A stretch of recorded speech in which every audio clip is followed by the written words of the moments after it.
¿cómo te va? Muy buenos días. Estamos en la puerta del jardín 413, jardín que estuvo Ángel los últimos días antes de que su madre lo cambiase de jardín. Jardín que hizo, Antonio, un informe sobre el estado del alumno, como hacen todos los jardines cuando entregan la carpeta a los padres y le muestran los dibujos que hicieron durante toda la jornada y hacen, obviamente, un escrito analizando la situación del menor y el progreso, pero entre esas líneas, quien estaba a cargo, su maestra, pone esto.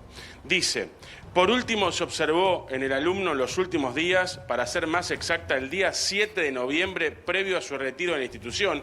Era el día que le iban a cambiar, el último día de clases, que era para él aquí, y que después iba a ir con la mamá. Dice, ese día se lo observó exaltado, mostrándose enojado, gritando, se mostraba angustiado en ciertos momentos, como por ejemplo al momento de realizar trabajo en hoja, donde debía colorear una figura de bailarines, una actividad que generalmente disfruta. Se mostraba molesto, desganado y sin deseos de realizar la misma. También minutos más tarde de su ingreso al jardín expresó, atención con esto, Antonio, expresó tener hambre. Esta es una situación que se repite en varias situaciones. Y dice, no queriendo participar en momentos del intercambio de la clase de música, lo cual es raro, ya que disfruta de las actividades que se brindan. Se ofreció desayuno y luego continuó con total normalidad. Bueno, la situación que prendió todas las alarmas en el padre. Recordemos que los últimos días de este jardín él ya estaba bajo la tenencia de la madre y ya le habían avisado que le iban a cambiar. Bueno, ese día él presentó esto. Esto fue también trasladado al departamento psicológico por parte del padre. Y bueno, nada, fue simplemente un papel que quedó en las oficinas de este jardín, Antonio. Alejandro, ya volvemos con vos ahí en un ratito. Quédate, por favor. Gracias. Cecilia, bienvenida. Gracias. Cecilia Schatz. Gracias, Antonio. Psicóloga jurídica y forense. ¿Puedes vamos a explicar? Porque entiendo lo de jurídica, lo de forense en psicología me parece una cosa casi imposible. ¿Por qué? Medicina forense, ¿cómo? Porque una cosa es tener el cuerpo, pero te quedaste sin mente, sin cabeza, sin... ¿Cómo investigas de lo forense? Sí, bueno, se hacen autopsias psicológicas también, ¿no? En el campo psicojurídico. Tiene más que ver con la intervención en mi caso, por ejemplo, yo trabajo mucho e intervengo en los casos de familia, fuero familia, de manera privada, sí. Y en el fuero penal, en denuncias de abuso sexual infantil. ¿Qué haces con un caso así? Como el de Ángel. A ver, acá es difícil hablar todavía, me parece, del caso en sí por la poca información que hay y para respetar el proceso de investigación, ¿no? Las conclusiones que se puedan sacar. Sí me parece importante analizar en qué estamos fallando, ¿no? Cómo llegamos a estas situaciones. Porque el post, bueno, podemos ir haciendo diferentes cosas de acuerdo a cada caso en particular. Pero llegamos, creo que por el mismo camino, a todas estas situaciones donde mueren niños, mueren adolescentes de diferente manera, en situaciones que la verdad se pueden prevenir, donde vemos que en distintas situaciones de muerte de chicos hay indicadores previos, ¿no? De alguna manera. Particularmente pienso que falta como la mirada adulta, más focalizada, más especializada, más formada. ¿Qué pasó en este caso con evaluaciones? No sé si hay evaluaciones, no ha salido a la luz todavía, si se hizo una evaluación no solo de la madre o el padre, sino de la dinámica vincular entre adultos. Bueno, yo siempre me lo planteo. ¿Es condición necesaria y única la revinculación? ¿No hay situaciones donde no tenés que revincular? No sé si es este el caso. Hay no tengo ni idea, situaciones que se dan muy naturales. Pero hemos tenido, bueno, el caso de Lucio Dupoy. Sí, ¿no? exacto. Claro. La revinculación es un dispositivo terapéutico ordenado judicialmente, que se acuerda también entre las partes, y bueno, va en favor del interés superior del niño, ¿no? Que el niño pueda vincularse y estar con su mamá y su papá. Ahora, hay instancias previas para llegar a una revinculación que deberían ser obligatorias y que tiene que ver con la evaluación minuciosa del papá y la mamá, ¿no? Que puedan evaluarse las capacidades parentales, que pueda evaluarse la dinámica vincular entre los papás. ¿Por qué? Porque yo estaba leyendo una nota hoy temprano en la que habló la mamá y ella dice, noté mucho esto de que pone el foco en la violencia de pareja, ¿no? Que había previamente y qué tan violento era él o qué tan violenta era ella. Más allá de eso, la violencia en una relación de pareja es una dinámica que depende de dos personas. Pero la violencia de cada persona es individual, ¿sí? Nadie puede hacerse cargo de la violencia del otro. Ahora, tiene responsabilidades individuales y en la dinámica que se lleva a cabo en una pareja y la violencia que se desencadena, siempre va a haber asimetrías, ¿no? Por supuesto, no va a ser uniforme. Ahora, cuando hay niños, ese contexto violento, que tal vez es entre ellos y no directamente hacia el niño, puede pasar que no haya violencia, que haya mucha violencia entre ellos dos y no hacia el niño, pero el contexto... Absorbe. Claro, exacto. El contexto es violento igual para el niño. Y la violencia entre los padres, aunque no sea directamente hacia el niño, implica situaciones violentas como negligencia, falta de disponibilidad emocional de ese papá o de esa mamá para cuidar, ¿sí? Situaciones, sobre todo en un niño de 4 años que necesita la mirada constante de un adulto en cualquier situación de accidente doméstico o lo que sea, ¿no? Acá no sabemos todavía qué pasó. Sabemos un resultado preliminar del informe forense. Veremos qué pasa con eso, cuál fue el origen, pero evidentemente hay un contexto violento, más allá de la violencia física que pueden haber ejercido un progenitor contra el otro. Cecilia, recién nombrabas la negligencia. ¿Cómo diferencias en un caso así, ya post-mortem, la negligencia de violencia intencional por parte de los padres? Bueno, ahí hay que hacer una evaluación justamente integral de los padres, exacto, del entorno de los padres, ¿no? Se evalúa, por ejemplo, bueno, empatía, ¿no? Capacidad empática, si pueden empatizar con ese niño en situaciones donde el niño tal vez está angustiado o tiene necesidades. Bueno, esto que por ahí notaban ahí en la nota, que tenía hambre, ¿no? Si está siendo alimentado, si va bien aseado, si va bien vestido, si va con sueño. Si tiene conductas, los chicos cuando no pueden expresar tan chiquitos mediante el lenguaje que es muy limitado, todas las necesidades emocionales o físicas que tienen y aparte no pueden procesar mucho de lo que viven porque no tienen el vocabulario necesario, no tienen la capacidad cognitiva todavía para expresar muchas cosas, lo manifiestan por el comportamiento y justamente esto, berrinches, intolerancia, rabietas, ¿no? Cosas que por ahí naturalizamos y decimos, bueno, es un chico hasta cierto punto. ¿Esto se hace en un tribunal en la Argentina? Poco. Claro, porque lo que vos me estás contando sería primero un trabajo muy a conciencia y de tiempo. Yo tengo la sensación, por los casos que conozco, que está muy lejos de lo que se hace muy poco, sí. Yo cuando trabajo aplico y soy una defensora extrema de la perspectiva de infancia. Creo que nos falta la perspectiva de infancia hasta que no empecemos a trabajar el sistema judicial en su conjunto y los agentes de salud que intervenimos y somos auxiliares de la justicia, todos con perspectiva de infancia y pongamos el foco en los más vulnerables, en los más indefensos y en los que menos eligen estas situaciones, ¿no? Porque yo también siempre digo que cuando uno tiene una pareja violenta, una dinámica violenta, desde algún lugar... Sí, lo estás eligiendo. Exacto, desde algún lugar, consciente o inconsciente, uno eligió eso. Después veremos por su historia, no es cuestión de culpabilizar ni responsabilizar a nadie, pero como adultos tenemos que hacernos cargo de eso, ¿no? El niño no pidió nada y no eligió nada, ¿no? Y es el que más se está llevando en todos estos casos que están pasando las consecuencias más trágicas. ¿En algún caso el juez toca timbre y va a ver la casa a él? ¿O cómo se maneja eso? ¿O todo a través de peritos y de...? Los equipos técnicos de los juzgados hacen los socios... Sí, están psicólogos, trabajadores sociales. En ningún momento el juez dice, a ver, vamos a mirar un poco. No, el juez lo que puede realizar es la escucha al niño, el artículo 12, ¿no? Que es donde se escucha al niño, bueno, a ver qué es lo que él desea o cuál es su interés. Eso sí, pero el socioambiental lo hacen y las evaluaciones de los juzgados las hace el equipo técnico del juzgado. Es un equipo interdisciplinario. Como más temprano veíamos un video realmente estremecedor de Ángel llorando y diciendo que no quería ir a lo de la mamá. El padre después dice, nosotros lo llevamos igual, primero por orden de la justicia y segundo porque pensamos que era un berrinche. ¿Cómo identificás, cómo diferenciás un berrinche de algo que es mucho más grave y que va más allá? Y ahí hay que ver qué constancia tenía este comportamiento de Ángel en no querer ir con la mamá, ¿no? En querer quedarse. Creo que siempre hay que escuchar a los chicos, por supuesto.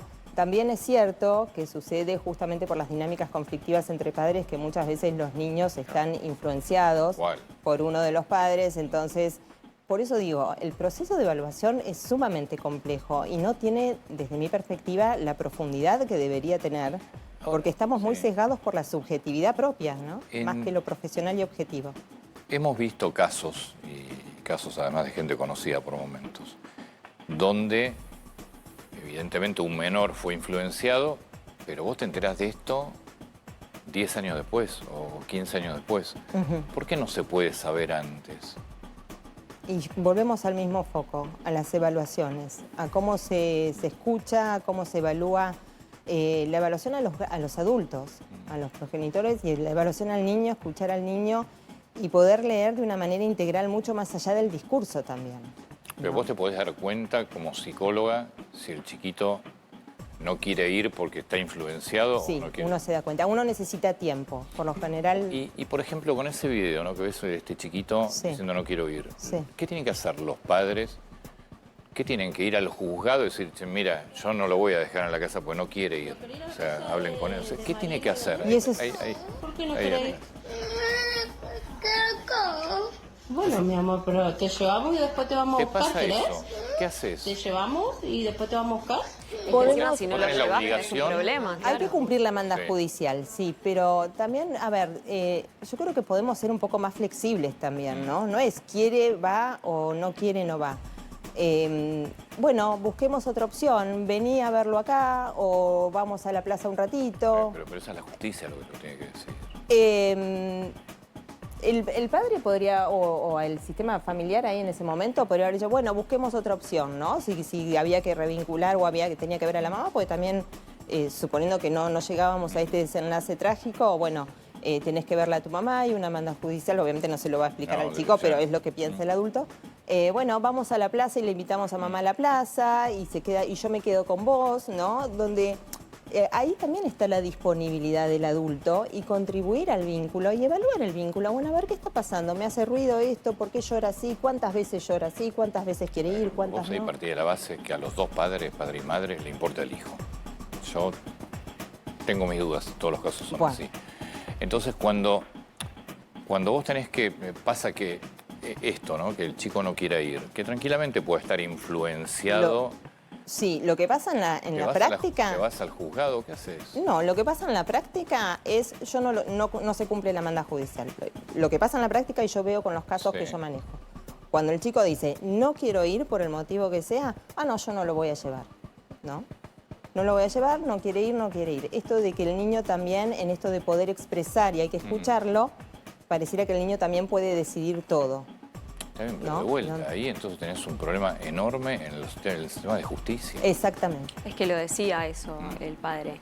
Y tengo otra consulta respecto a las obligaciones de la justicia. En un caso de revinculación de un menor, como sucedió en este caso particular, ¿tiene obligación la justicia de poner, no sé, una trabajadora social, un psicólogo que haga un seguimiento exhaustivo de cómo está ese nene?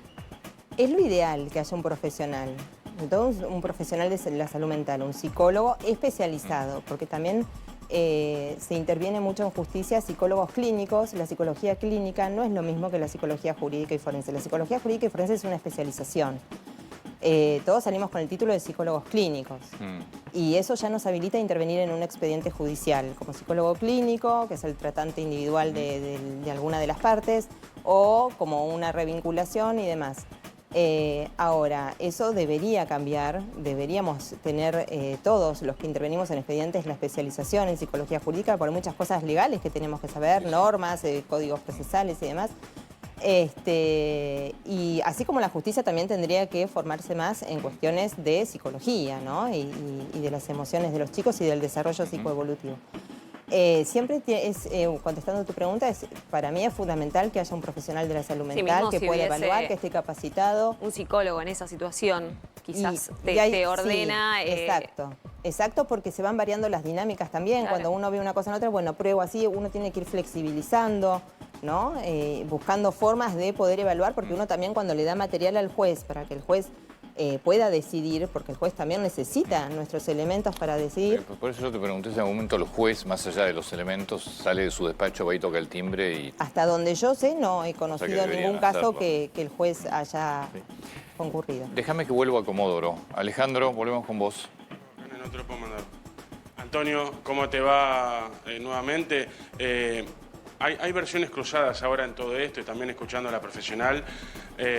La mamá de Ángel se comunicó hace unas horas nada más con una colega aquí de Comodoro Rivadavia, Ornella Besoso, y expresó que ella protegió a su hijo, expresó que no había sido ella quien lo atacó, que quiere saber qué pasó con su hijo, que tiene miedo del padre del nene, que ella escapó porque él era muy violento con ella. Bueno, la otra parte de toda esta situación, que ella también quiere saber qué le pasó, que ellos se fueron a acostar ese día, que el nene estuvo durmiendo como 11, 12 horas, que después lo pasaron a la cama con ella porque se había orinado y que en ese momento empezó a roncar hasta que no lo escuchó respirar más, intentó reanimarlo, llamó a la ambulancia y después se fue del hospital, dice, porque le tenía miedo a este hombre, por eso no se quedó, por eso tampoco fue al velorio, y que también tiene que proteger a esta hija que ahora tiene con ella, que es producto del padrastro de Ángel y su madre, que dice que se tuvo que ir de acá para proteger la integridad de ellas porque tenía miedo que le prendan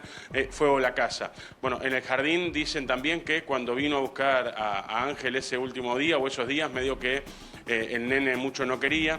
Y sin ir más lejos, hablando del papá, hay un video del padre que todavía no trascendió, está en la justicia, ahora resguardado, que en la esquina el padre se había escondido detrás del paredón un día. Cuando el nene salía del colegio, detrás de este paredón, aquí están los juegos del jardín, el papá, que ahora en un cachito lo vamos a escuchar, que también dialogó conmigo, un día lo llama y le dice, hijo, te quiero ver, y que el hijo desesperadamente se quería ir con el papá y saltar esta reja que está aquí del jardín. ¿Qué? ¿Hablaste con el padre? Sí, tuvimos ayer la fortuna de poder entender un poco más qué sucedía. Dialogamos con él, Antonio, y esto nos decía. A ver. Nadie te escuchó, nadie escuchó lo que le pediste y nadie de las autoridades se tomaron el trabajo de revisar siquiera estas cosas. No, me tomaron del pelo nomás. Nadie. Estas pruebas, esto llevé a protección. Llevé los videos, llevé todo, nadie me dio bola. Agarraron este papel, tiraron la basura. Es así nomás. Nadie hizo nada. Dejó que pase eso con mi hijo. ¿Y por qué? Porque supuestamente yo soy violento. ¿Violento? ¿Mi hijo? ¿Sos violento, Luis? ¿Violento? Le preguntaron a mi hijo en el video si yo soy violento. Si yo era violento. Si yo era violento, mi hijo no iba a querer estar conmigo. Pero mi hijo lloró, suplicó para estar conmigo y para estar con la mamá. Juntamos y le compramos su conjunto a Ángel, con el que vestimos hoy, porque disfrutaba ir a la cancha con nosotros. ¿Te decía mamá? Sí, me decía mamá, y otra de las cosas incorrectas que hicieron de Defensoría es que porque yo igual tenía la perimetral, pedí verlo a Ángel. Claro, ustedes dos tenían perimetral por parte de la madre como si fuesen violentos, para no acercarse. Sí. A Ángel y a la mamá. Sí. Ahora, te quiero hacer una pregunta también para sacar todo tipo de comentarios malos o raros. ¿A vos vos lo denunciaste en algún momento a Luis? Sí, nosotros nos peleamos. Ustedes se pelearon y vos lo denunciaste. Nos separamos, sí, yo llamé a la policía y bueno, y ahí Bueno, porque... ya volvemos con vos, Ale, allí. Vamos a explicar un poquito también la situación. La persona que estás viendo allí, ya no es la madre. ¿Qué micrófono mío? Sí, la situación es la siguiente, Antonio. Es Luis, el padre de Ángel, que tiene a su pareja, que además, porque eso lo acaban de mencionar y es muy importante, además su pareja en un momento tiene una discusión con Luis y lo denuncia por violencia de género. Entonces eso también para la justicia fue un factor justamente que indicó que el padre era violento y que no tenía que estar con Ángel. Y estamos hablando también de la madre que dice que al año y medio de vida de Ángel se va a vivir a Córdoba justamente porque Luis era violento con ella y presenta una denuncia de violencia de género. O sea, Entonces, el chiquito está viviendo desde año y medio con el padre. con el padre y la y mujer. su mujer. Exacto. Porque además la madre biológica lo dejó al chico. Lo deja. Lo deja al ella- año y medio. Sí, ahora en las últimas horas dijo que lo deja por miedo, porque era víctima de violencia de género y que por eso se va. Esta es la versión de la mujer. Y a principios de 2025 decide volver a vincularse con Ángel e interviene la Claro, justicia. pero con todos estos antecedentes, Sí, y volvemos a caer en una polarización, ¿no? O el papá o la mamá. Y había antecedentes, o por lo menos déficits parentales de los dos lados, ¿no? Y vinculares. ¿Por qué no se amplió el sistema familiar, no? Bueno, muchas medidas que a veces yo tengo que tomar y tenemos que tomar, bueno, ni papá ni mamá están, lamentablemente, sería lo ideal que alguno de ellos dos pueda cuidar a su hijo. Pero Tuvo en la este- guarda unos meses, tengo entendido, la mujer del padre. sí, la mujer. Cuando Sí, fueron pero denunciados. Vivía con él, Claro, ahí sí. estaba... Cuando ella lo denuncia a él, el nene queda bajo el cuidado de la mujer del pero que padre. vivía, de la madrastra. pero vendría a vivía ser. con su marido o con su pareja, que era el padre de él. Se separan un tiempo, cuando ella presenta esta denuncia que se pelean, le dan, fue muy poquito tiempo según lo que contaron, pero fue esa alternativa de muy poquito tiempo y No, después y volvió a en ese vivir. caso después, sí. No, decía esto, ¿qué evaluación se hizo después, no? Bueno, si en ese momento ninguno de los dos estaba apto para cuidarlo, bueno, se les pidió tratamiento, se les pidieron constancias, se les pidió algún tipo de rehabilitación, ¿no?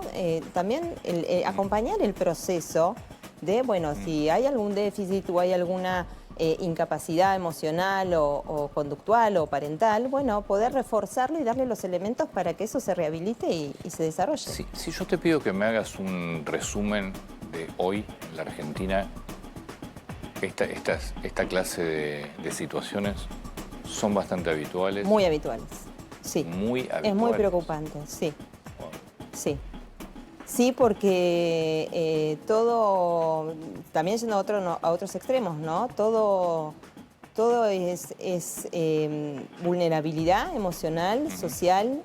Hay pocas herramientas a nivel público, ¿no? Acceso a la salud, articulación de los sistemas también, que es un poco lo que uno ve en distintos casos de otro tipo también, donde hay una falla estructural de la articulación de salud, justicia y escuela, ¿no? También porque la escuela emitió algún informe, notó estos cambios conductuales, estos estados del niño y los notificó. La escuela también tiene una responsabilidad Sí, en bueno, un caso todos, de bueno. denunciar, ¿no? Y de notificar a la A justicia ver, si notan. ¿es muy habitual el caso de violencia donde hay menores involucrados? Sí. ¿Y es muy habitual la mala resolución? Sí. Obviamente yo no manejo todos los casos de la Argentina, ya, ¿no? pero Pero lo tenés. ¿Y hay eh, suficientes profesionales para atender no hay todos estos suficientes casos? profesionales, no hay buena capacitación, no hay buena formación, tendríamos que articular mucho más con seminarios, conversatorios, intercambios interdisciplinarios y sobre todo el trabajo en equipo. Un caso judicial no se puede resolver si el psicólogo que interviene en una revinculación, en una coparentalidad, no trabaja con los abogados, ¿no? Hay muchos abogados en familia, no se debería litigar, hay muchos abogados que litigan en familia, donde lo único que quieren es ganar la postura del cliente que No entiende representan. cómo no se debería litigar. Claro, en familia hay que consensuar y hay que unir. Vos estás trabajando sobre un sistema familiar, donde hay un niño. Está bien, pero eso, en definitiva... O sea, obviamente va a Más defender. allá de los abogados, la última responsabilidad que tiene el juez, porque los Sí, abogados sí, pueden sí, por querer supuesto, litigar, pero pero- vos podés decir, no, señores, acá vamos a un acuerdo. Exacto, pero es un eslabón de cadenas, ¿no? Si yo los casos mejor resueltos que he tenido en mi práctica profesional han sido en los que he encontrado abogados en los que hemos podido, por supuesto, con disidencias y diferencias y porque lo legal va por un lado y lo psicológico y emocional a veces va por otro y se contraponen muchas veces, bueno, a ver cómo articulamos si nos encontramos acá porque, ¿no? Está claro que el abogado tiene que defender, pero hay que articular. Vamos a un caso que un padre o una madre no quiera tener vinculación con su hijo. ¿Qué hace la justicia? ¿Qué haces vos en ese lugar? Lo que pasa es que ¿Intentás que haya vínculo o no? es que la revinculación solamente se va a dar si el progenitor interesado quiere vincularse. Si viene no, la un padre y te dice, "Yo no quiero Exacto, saber la tenés nada". que pedir. Es una causa que se abre, claro, es un expediente que se abre. Si uno como papá o como mamá no se quiere vincular, el otro progenitor no puede obligarlo.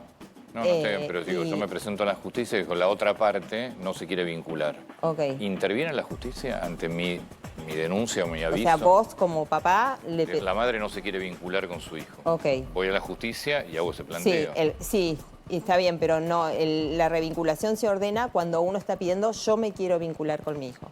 Está bien, pero Solamente. en ese caso el juez no intenta que la otra parte se vincule con su No. hijo, ¿no?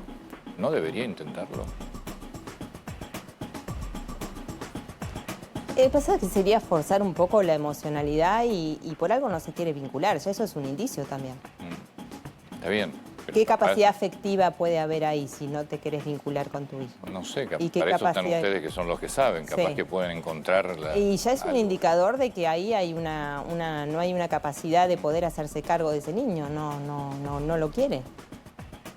No le En interesa. cambio, si una persona que en su momento lo abandonó pide revincular, así sea, no sea sano para el hijo, ahí insisten en revincular. Siempre se tiende a la revinculación, pero Un hay que poquito al evaluar, revés. ¿no? Porque ya esto también es un indicador, lo abandonó. Bueno, entonces ahí hay un indicador importante de evaluación. Tiene muchos, porque también se escucha, sobre todo durante los últimos años bastante, falsas denuncias para evitar que uno de los dos, o padre o madre, se vincule con su hijo. Sí, eso es tremendo y es un problema muy grande hoy por hoy. Pero es como que pasan años hasta Años, que sí. se logre Sí. dar vuelta una falsa denuncia. Sí. Nunca se demuestra la falsa denuncia per se, digamos, porque siempre queda por lo general son denuncias de abuso sexual, ¿no? Que también Eso es terrible. Bueno, hemos visto de un médico, ¿no? Hace sí, poco. exacto, el doctor Gisoni, sí, hay ¿Cuántos tantos, años? exacto. Y también se ve dentro, muchas veces yo inicio revinculaciones o intervenciones judiciales en fuero familia y se ve que cuando el otro progenitor no quiere que el niño se vincule con su papá o con su mamá, por lo general es la denuncia hacia el hombre, ¿no? Por la característica del delito. Uno va viendo que van obstruyendo o no habilitando al otro progenitor y uno va viendo que en cualquier momento uno lo puede identificar, se viene la denuncia de abuso sexual. ¿Y cómo haces para probar que es una falsa denuncia y que no pasen 10 años como pasan muchas veces? Depende cada caso. Particularmente, un caso particular que yo tuve, donde había una cuestión también de una mamá que provocaba cierta sintomatología en el hijo. Yo pude advertirlo que buscaba certificados, ¿no? Para decir que cuando iba con el papá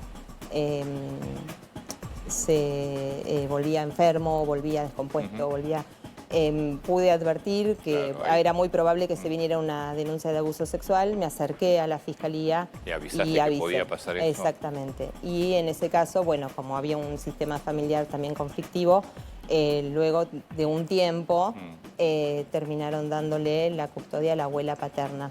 Claro, porque la bueno, fiscalía te se- puede decir, me estás avisando porque vos sabés algo. ya. Exacto. En ese caso estamos habilitados a denunciar, por supuesto, y a romper el secreto profesional porque hay un menor en riesgo, ¿no?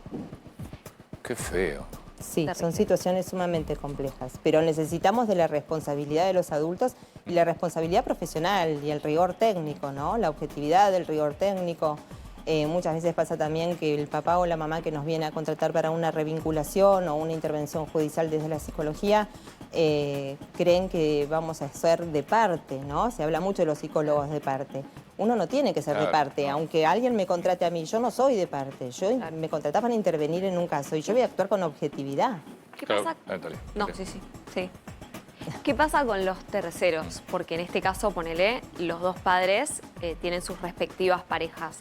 En ese caso, el juez estudia, los equipos interdisciplinarios estudian también, no sé si la palabra es estudian, pero Todos los juzgados, sí, la evaluación, Se analiza las evaluaciones, a las todo el- intervenciones y uno como psicólogo interviniente externo también puede pedir la intervención del equipo técnico cuando lo considera necesario. Porque uno en una revinculación evalúa el vínculo en el consultorio, ¿no? Pero después si necesita una evaluación más ampliada, sugiere mediante los informes al juzgado que se indique la intervención del equipo técnico para que haga una evaluación más ampliada de capacidades parentales, ¿no? Todo. Se entrevista a la mamá, al papá, se entrevista al niño, se los escucha, se pueden pedir pericias también, más detalladas. En toda tu carrera, hoy, contame hoy, ¿estamos mucho peor que antes? O sea, ¿vos ves cada vez más casos? Sí. Porque yo tengo la sensación que la sociedad está como rota. Sí, la sociedad está rota y en los últimos años noto una profundización de los conflictos, de las dinámicas familiares, de la violencia, del egocentrismo, ¿no? De la individualidad. Creo que, no sé, siempre digo lo mismo, ¿no? Cuando fue la pandemia escuchábamos mucho, vamos a ser más solidarios, vamos a ser, creo que Sí. fuimos cada vez peor. Bueno, lo pasa que yo creo que Sí. pasó la pandemia y el daño que nos hizo Sí, el exacto. aislamiento. Es un sálvese quien pueda en todo sentido, no importa quién piso, no importa quién lastimo, los niños caen en esta bolsa y yo noto que estamos cada vez peor. Sí, los casos y las consecuencias son las mismas y no hacemos nada. Lo grave es lo que estás dando como escenario está todo cada vez peor, pero del otro lado, es decir, la estructura del Estado está también cada vez peor. O sea, Sí. no tenés... Sí. Sí, porque yo no tenés he visto profesionales, que... no tenés infraestructura, Exacto. no tenés nada. Exigencias, formación, trabajo en equipo, sí. Esto lleva años, ¿no? Como todo cambio estructural lleva años hacerlo. Pero si no empezamos, yo no veo que empiece, no veo que se cambie. Cada juzgado, por supuesto, es un mundo, ¿no? Actúa distinto, hay juzgados que funcionan mejor, hay juzgados Sí. que funcionan peor. Pero bueno, en la base está la misma falencia en todos. Cecilia, muchas gracias. No, por favor, Antonio, gracias a vos.